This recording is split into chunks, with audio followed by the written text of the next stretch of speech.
quiero que imaginéis. Imaginad un sitio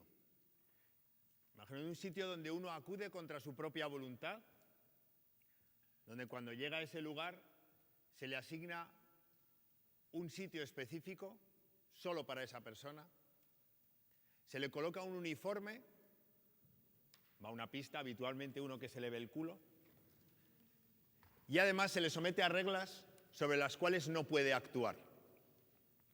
Si no estuviéramos aquí, en este TEDx monográfico de Medicina y Salud, si no os hubieran dicho que yo soy médico, probablemente la mayoría de vosotros, no sé si esto funciona demasiado bien, pensaríais en esto: una cárcel.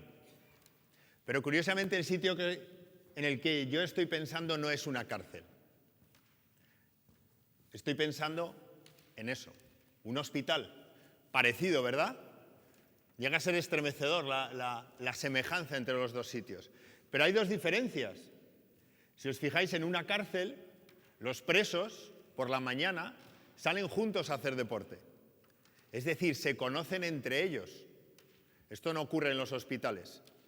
Y por la tarde, habitualmente, esos mismos internos lo que hacen es recibir lecciones pues, de informática básica, de electrónica, incluso de inglés. Es decir, aprovechan la estancia en ese lugar para sacar un provecho para ellos. Como veis, en los hospitales esto no ocurre. ¿De dónde viene la palabra hospital? La palabra hospital tiene su raíz en un término latino que hace referencia a hospedar. Curiosamente, es el mismo término del cual deriva un hotel y tiene referencia a lo que antiguamente se refería a acoger a visitantes extraños. Es decir, en un hospital quien está metido dentro es un extraño, ¿vale? Y además pasa una cosa, como bien decía Javier en la introducción, el hospital es uno de los sitios donde ocurre la medicina. Estamos en un auditorio donde ha ocurrido mucha medicina, ocurre medicina en las casas, en los centros de salud, en las ambulancias, pero también ocurre en los hospitales. Y ocurre porque hay unos señores, que son los médicos, que a veces tienen un poquito de dioses.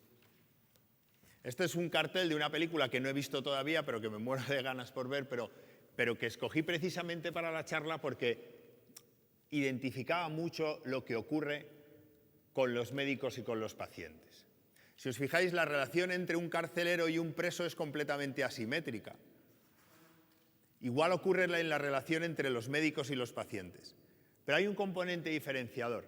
El preso quiere salir de la cárcel, está constantemente luchando, quiere irse de allí, es rebelde.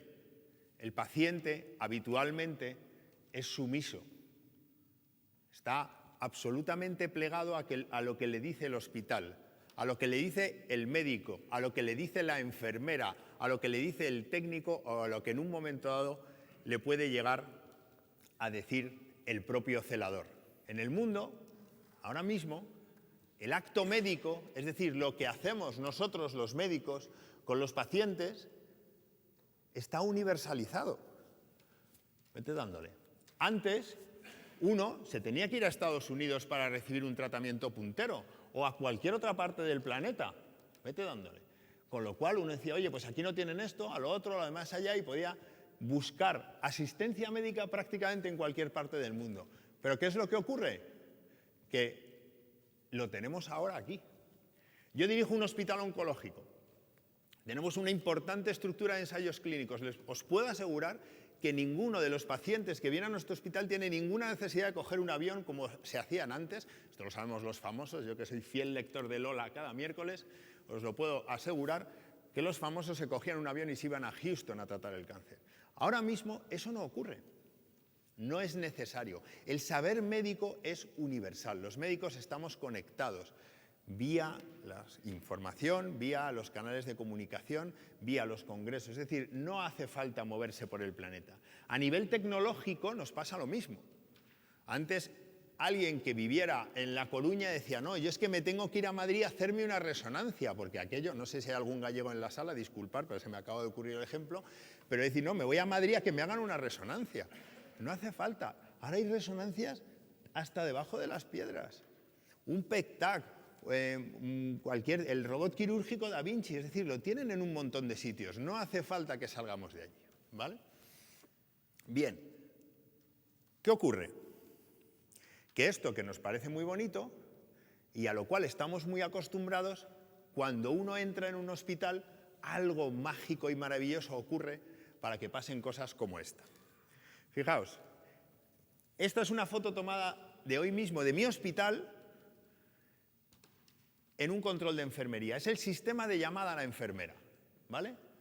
Ese sistema de llamada, como veis arriba, tiene un pequeño altavoz y se acciona mediante una pera. ¿Qué ocurre? Que la enfermera no está allí. La enfermera está en las habitaciones, atendiendo enfermos, que es su trabajo. Con lo cual, cuando el paciente en esa angustia, porque dice, Mari, está subiendo la burbuja, Mari, avisa otra vez, no obtiene respuesta. Habitualmente nadie dice nada. O como mucho, pasa quien sea, aprieta el botón y dice, ahora van, y suelta, ¿vale? ¿Qué ocurre?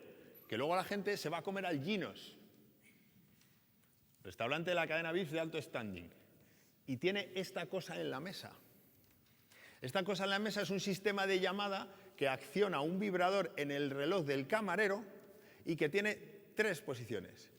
Le pido la cuenta, le quiero llamar para lo que sea y lo anulo porque mis hijos están jugando con el cacharrito, que es muy divertido.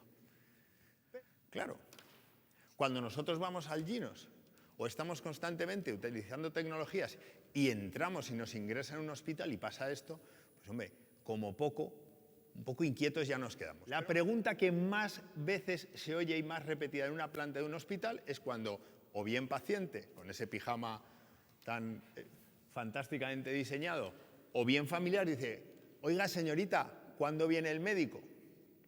Y la respuesta habitual es, no lo sé, no tiene hora de pasar, vuelva a su habitación. Es decir, vaya a la celda, no moleste, vaya a la celda.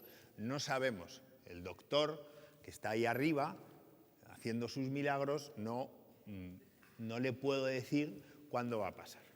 Bueno, bien, lo podemos entender, pero claro, ¿qué ocurre?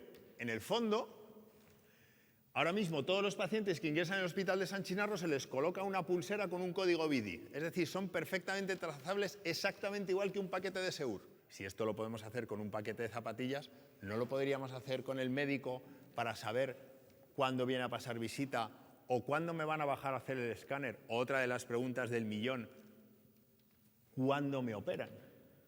Porque habitualmente a todos los pacientes que operamos, aunque solo tengamos un quirófano, a todos les decimos que vengan a las 8 de la mañana. Pero hay más ejemplos de cosas raras que ocurren. La comida de hospital. La comida de hospital tiene nombre propio. ¿Qué tal la boda de Pepe y Mari? Oh, bueno, pues muy bien el banquete. Dice, ¿y qué tal comisteis? Dice, bueno, nos dieron comida de hospital. Tiene nombre. Se asume uno que en un hospital tiene que comer mal. ¿Y por qué? Si tiene cocinas, y tiene camareros, y tiene ingredientes, igual que el diverso este de la trenza, pues ¿por qué tiene que comer uno mal en un hospital? Pues bueno, relación asimétrica. El paciente está sumiso, asume que va a comer mal. Pero hay otra cosa.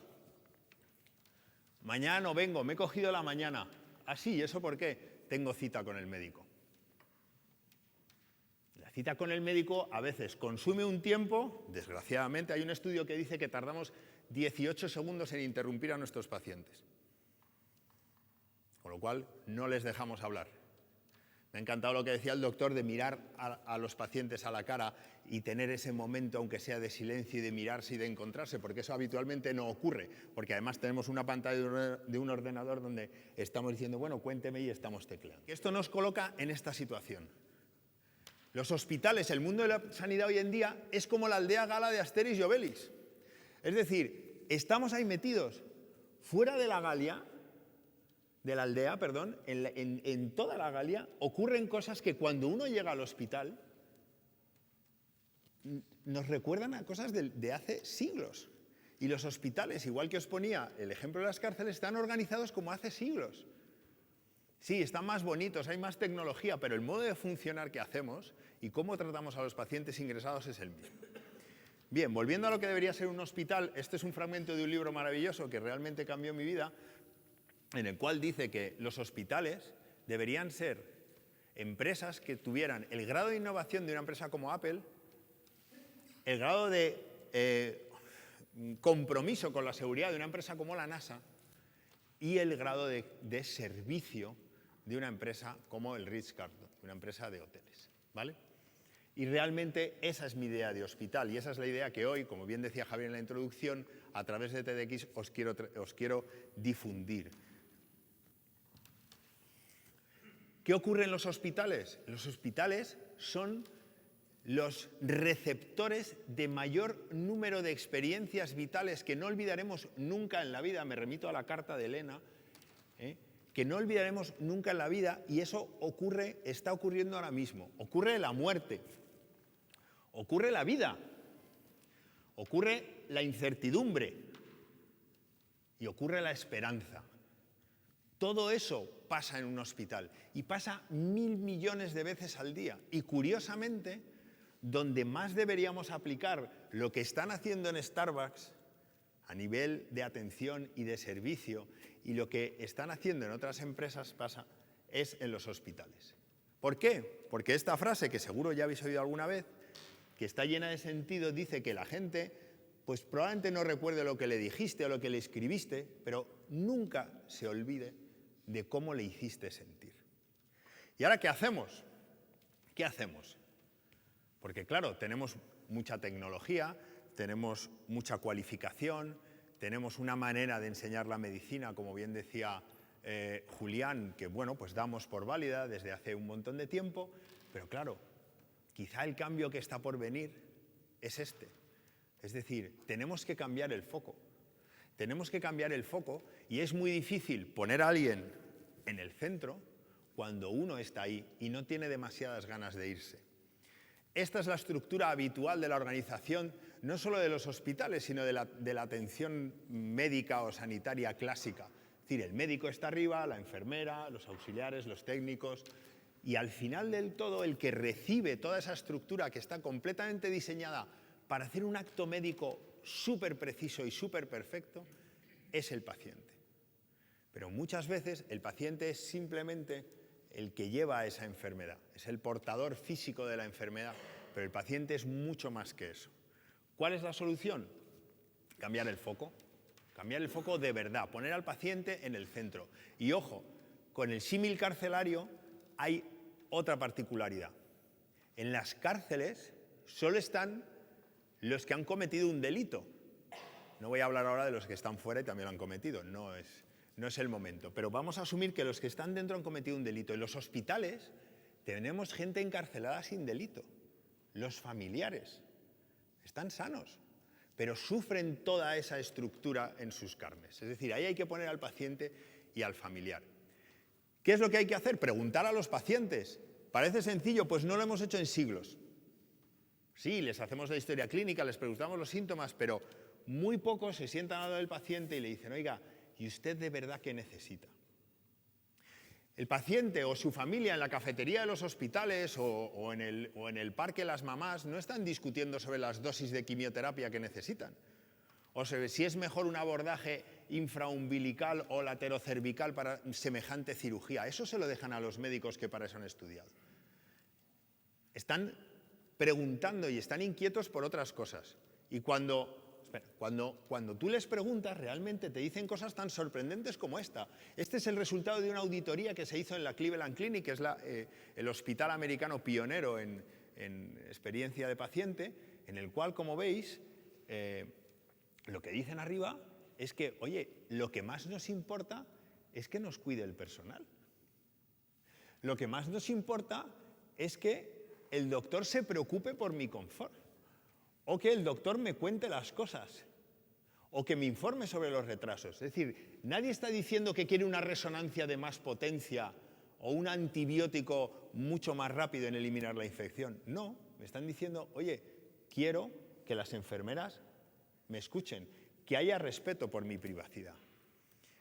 Y así es como lo sienten ellos, es decir, la excelencia clínica, que es ese recuadro en verde, indudablemente es importante. La eficiencia en las operaciones del hospital es importante, pero arriba del todo está cómo me están tratando. El resultado de esa auditoría, curiosamente, arrojó tres ítems, por decirlo de alguna manera, que eran los más importantes. El primero era respeto. Los pacientes pedían respeto. Respeto interpretado como, por favor, llámame por mi nombre. Por favor, preséntate. Comunicación. En un hospital hay un montón de estamentos. Entonces, ¿qué piden los pacientes? A raíz de esa auditoría, comunicación. Oye, si el médico dice que me van a hacer el escáner, que la enfermera me diga que me van a hacer el escáner, que el auxiliar me lleve a hacer el escáner y que no sea aquello de yo estoy aquí en la cama expuesto a que de repente me coja uno y me lleve a donde sea. Y el tercero era trabajadores felices. Veréis, yo soy absolutamente contrario al término de humanización de la medicina. Creo que la medicina está y sobrevive gracias a la tremenda dosis de humanidad que tiene la gente que trabaja en salud, en hospitales, en centros de salud, en ambulancias, sino que hay que hacer es racionalizar. Es decir, derribemos el muro que separa la aldea de Asterix y Obelix del resto de la Galia. Vamos a hacer que nos traten igual que en el Starbucks, igual que en un hotel, igual que en un restaurante cuando vamos al hospital, que nos informen, que nos llamen por nuestro nombre, que nos envíen un correo para saber si hemos estado bien atendidos, etcétera, etcétera. Ya termino, esta última diapositiva es el código interno que aplicó el jefe de los hospitales de la Universidad de California, Los Ángeles, para transformar completamente su organización. La cadena de hospitales eran pioneros en tecnología, habían inventado el PET-TAC, tenían varios premios Nobel en su cuadro médico y tenían las peores encuestas de satisfacción de toda la costa americana. ¿Qué hizo el jefe? Dijo, pues algo estamos haciendo mal, porque nuestro nivel técnico, nuestro acto médico es de excelencia, pero realmente los pacientes no se sienten bien tratados. Pueden estar muy satisfechos con lo que hemos hecho, pero su experiencia no es buena. Y dijo esto leído en inglés es CICARE, bueno, perdón, en español es CICARE, en inglés es See I Care, que para traducción sería See I Care, es decir, mira que yo te cuido.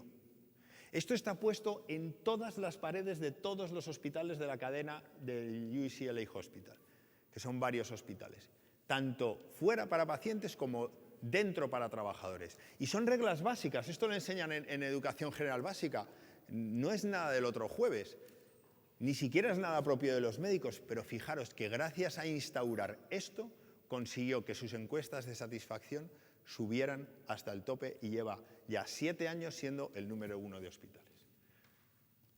Ya termino simplemente diciendo que probablemente lo que tenemos que hacer es llegar de verdad a conseguir esto, que los médicos, incluyo en el término médicos todos los equipos de atención, importantísimos enfermeros, auxiliares, técnicos, todos los que trabajamos en sanidad, en concreto un hospital, realmente hagamos equipo con los pacientes, cambiemos el foco y consigamos hacer una medicina mejor. Muchas gracias.